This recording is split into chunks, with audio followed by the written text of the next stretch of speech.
για όλες τις ηλικίες.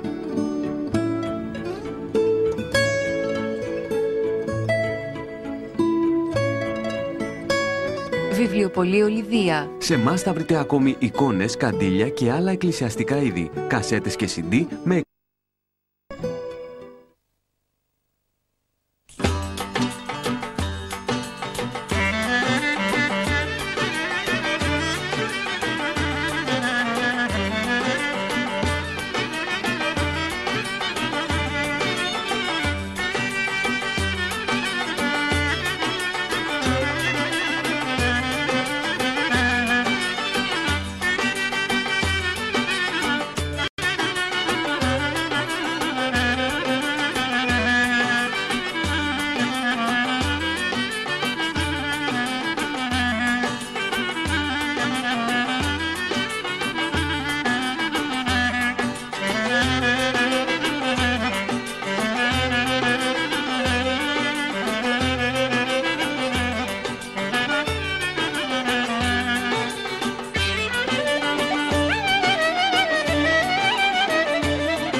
Αγαπητοί τηλεθεατές, χαίρετε. Μια έκπληξη σας επιφυλάσσουμε στη σημερινή μας εκπομπή. Γιατί σήμερα δεν θα σας παρουσιάσουμε απλώς ένα χορευτικό σχήμα, αλλά θα επισκεφθούμε μαζί ένα χωριό του νομού Γρεβενών, το Τρίκομο του Δήμου Θεοδόρου Ζιάκα, για να γνωρίσουμε την τοπική του παράδοση, αλλά και να συμμετάσχουμε σε μια παραδοσιακή βραδιά του χωριού. Στο Τρίκομο λοιπόν βρέθηκε ο συνεργάτης της εκπομπής μας, κύριος Νίκος Βαβρίτσας, χάρη στον οποίο έγινε και αυτή η καταγραφή.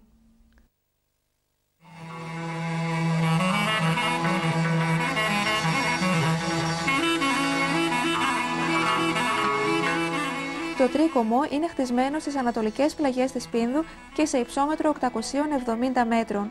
Βρίσκεται κοντά στο Βενέτικο ποταμό και σε απόσταση 22 χιλιόμετρων νοτιοδυτικά από τα Γρεβενά. Το χωριό, σύμφωνα με την παράδοση, δημιουργήθηκε το 17ο αιώνα από τη συνένωση τριών πιμενικών οικισμών, του Ελευθεροχωρίου, Ζιάννη και Καλογριάς, για να προστατευτούν καλύτερα οι κάτοικοι από τις επιδρομές και τις λαιλασίες των Τούρκων κατακτητών.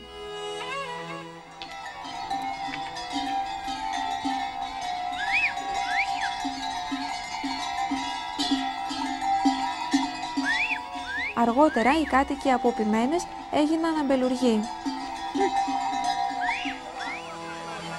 Το μπρούζικο τρικομιώτικο κρασί ήταν γνωστό σε όλη τη Δυτική Μακεδονία και Ήπειρο και έλαβε κατά καιρούς πολλά βραβεία.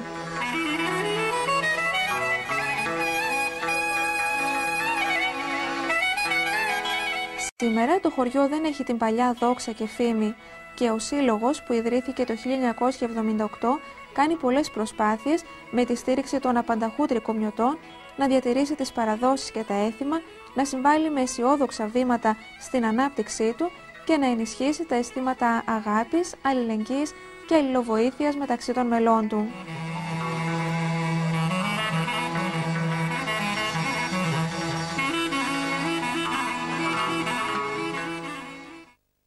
Άντε κόρε Ξαντιάτρα,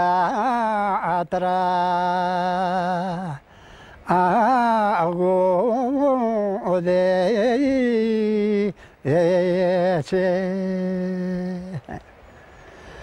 σε πετρένο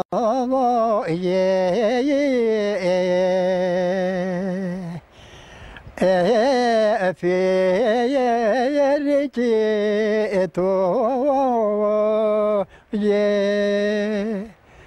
έφερε μου οράγια σε άδειο μου ράγια σε και το ποτάμι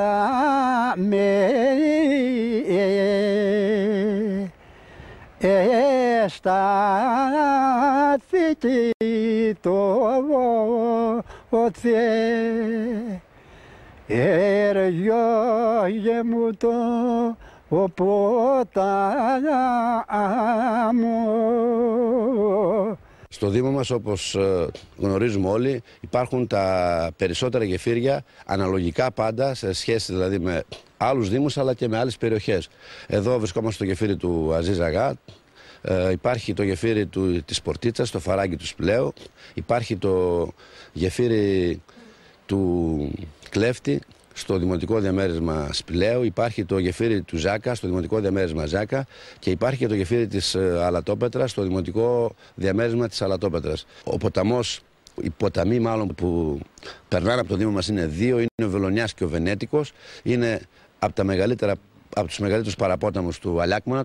Τα ποτάμια αυτά θα πρέπει να τα αναδείξουμε σαν οικολογικά τοπία για να μπορέσουμε να έχουμε τη φύση όπως την παραλάβαμε από τους προγόνους μας.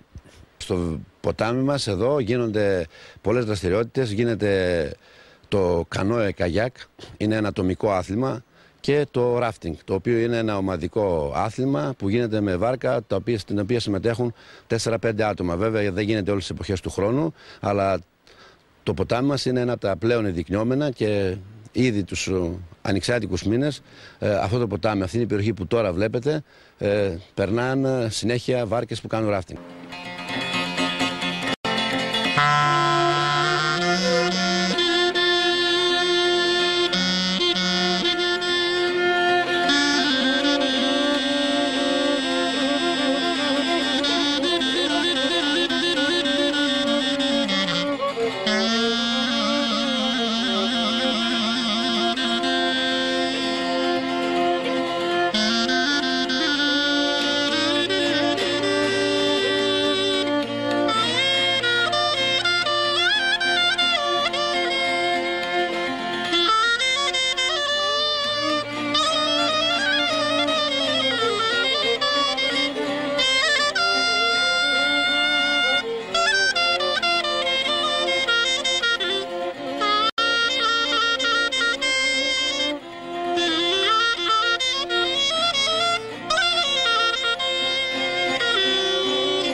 Ο συνδυασμός αυτός που υπάρχει και με τα βουνά είναι πράγματι από τους καλύτερους στην Δυτική Μακεδονία και μπορεί να υπάρχουν πολλές μορφές τουρισμού, έχουμε τις εναλλακτικές μορφές τουρισμού, έχουμε τον αγροτουρισμό. Η περιοχή μας αποτελείται από πολλές μονάδες leader που μπορούν να εξυπηρετήσουν τους επισκέπτες. Έχουμε το χιονοδρομικό κέντρο της Βασιλίτσας, το οποίο επίσης μπορούν να έρθουν άνθρωποι για να κάνουν τα χειμερινά σπορ. Υπάρχουν μονοπάτια για πεζοπορία, υπάρχουν ειδικές διαδρομές που μπορούν οι ορειβάτες να κάνουν τις ορειβατικές τους δραστηριότητες. Ένα από τα καλύτερα πεδία μετά των μετεώρων, πρέπει να το παραδεχτούμε, είναι στην περιοχή του Δήμου μας για ορειβασία.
Το γεφύρι του Αζίζ Αγά είναι ένα από τα πιο ιστορικά γεφύρια της Ελλάδας.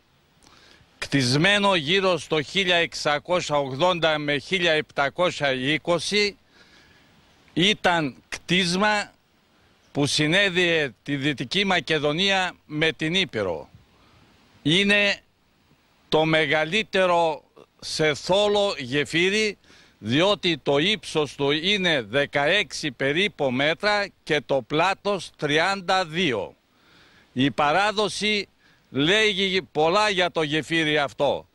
3 ήταν οι προσπάθειες που έκανε ο πρωτομάστορας για να το κτίσει και οι 2 ήταν αποτυχημένες. Η τρίτη προσπάθεια δέχτηκε την απειλή του Αζίζ Αγά, που τον είπε ή στεριώνεις το γεφύρι ή σε παίρνω το κεφάλι. Και όταν ήρθε η ώρα να βγάλει ο πρωτομάστορας τα καλούπια, ανέβηκε ψηλά στο βουνό και από εκεί άκουσε τη φωνή των βοηθών του που το έλεγαν «Κατέβα κάτω γιατί το γεφύρι στέριωσε». Και ο πρωτομάστορας χαρούμενος ήρθε στο μέρος εδώ που βρισκόμαστε σήμερα εμείς και όλοι χαρούμενοι στήσαν το χορό ψηλά στη γέφυρα. Οι χωριανοί μου εδώ έχουν συνδέσει τη ζωή τους, γιατί από το γεφύρι αυτό περνούσαν στα απέναντι χωράφια, όπου κάποτε ήταν οι μεγάλοι αμπελώνες του Τρικόμου και κάνανε τις δουλειές κατά τον χειμώνα, που το ποτάμι είχε πάρα πολύ νερό. Σήμερα σε ποια ακριβώς κατάσταση βρίσκεται η αμπελουργία στο Τρίκομο? Το Τρίκομο σήμερα δεν έχει την παλιά έκταση σε αμπελοκαλλιέργεια. Παλιότερα ήταν γύρω στα 2.000 στρέμματα που καλλιεργούσαμε στα φύλλα και ήταν όλα κρασοστάφυλλα.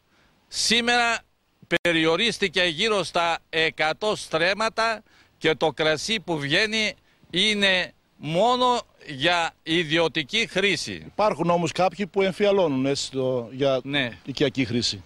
Υπάρχουν μερικοί χωριανοί μου οι οποίοι, θέλοντας πεισματικά να διατηρήσουν την παλιά φήμη του κρασιού, δημιουργήσανε σήμερα κατάλληλα εμφιαλωτήρια, όπου εκεί εναποθηκεύεται το κρασί και διατηρείται για πολλά χρόνια. Όπως σε κάθε χωριό της πατρίδας μας, έτσι και στο Τρίκομο, οι παραδοσιακές βραδιές έχουν ένα ιδιαίτερο χρώμα, γιατί είναι βραδιές γεμάτες κέφι και αυθορμητισμό. Συμμετέχουν σε αυτές όλοι οι κάτοικοι του χωριού, αλλά και οι απανταχού τρικομιώτες αφήνουν τις πόλεις όπου έχουν μονίμως εγκατασταθεί και σειραίουν στην ιδιαίτερη πατρίδα τους για να γιορτάσουν όλοι μαζί και να χαρούν την παραδοσιακή βραδιά.